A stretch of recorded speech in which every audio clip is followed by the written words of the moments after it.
કચ્છ જિલ્લામાં ગ્રાન્ટમાં વિલંબ થવાના કારણે પ્રાથમિક શિક્ષકોનો પગાર ફરી એકવાર મોડો થવાની સ્થિતિ ઊભી થઈ છે।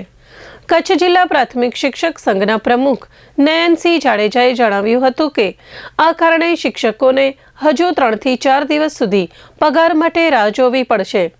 તેમણે જણાવ્યું હતું કે દર મહિને ગ્રાન્ટ મોડે આવવાથી શિક્ષકોનો પગાર નિયમિત રીતે વિલંબથી ચૂકવવામાં આવે છે, જ્યારે અન્ય વિભાગોના કર્મચારીઓને દર માસની પહેલી તારીખે ઓનલાઈન પગાર મળી જાય છે, ત્યારે શિક્ષકોને પણ એ જ રીતે સમયસર પગાર મળવો જોઈએ તેવી માંગ નયનસિંહ જાડેજાએ કરી છે।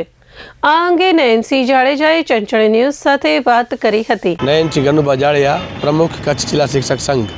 પગારનો પ્રશ્ન હમણાં બીજો મહિન છે કે દર વખતે આપણે ગાંધીનગરથી જે ગ્રાન્ટ આવે એનો ગ્રાન્ટ મેમો પહેલાં ઓનલાઈન આવે, પછી હાર્ડ કોપી કુરિયરમાં આવે, એ જિલ્લા પંચાયત આવે, જિલ્લા પંચાયતમાં પછી શિક્ષણ શાખામાં જાય, શિક્ષણ શાખામાંથી હિસાબીમાં જાય અને હિસાબીમાંથી તેજરીમાં જાય અને તેજરીમાં પાછું એક દિવસ રાખવામાં આવે મોટી ગ્રાન્ટો એટલે પછી એ લોકો ટીસી બનાવી અને પગારનો પાછો આપતા હોય છે હિસાબીને।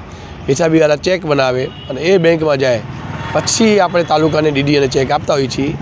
આ પ્રક્રિયામાં વર્કિંગ ડે જો ગણીએ તો ઓછામાં ઓછા 6 થી 7 દિવસ લાગી જતા હોય છે, પણ આ વખતે એવું બન્યું છે કે ઉપરથી ગ્રાન્ટ મેમોમાં જ ભૂલ છે, જેના કારણે એક વખત રિજેક્ટ થઈએ, ફરી નવી ગ્રાન્ટ આપણે મોકલાવી છે તેજરીમાં અને એ તેજરીમાંથી આવી અને પગાર શિક્ષકો સુધી પહોંચે એને હજી 4-5 દિવસ લાગે એવું છે। દર વખતે પગાર થોડા મોડા વહેલા થતા હોય છે, ક્યારેક 20 તારીખ કે 25 તારીખ પણ થઈ જતી હોય છે।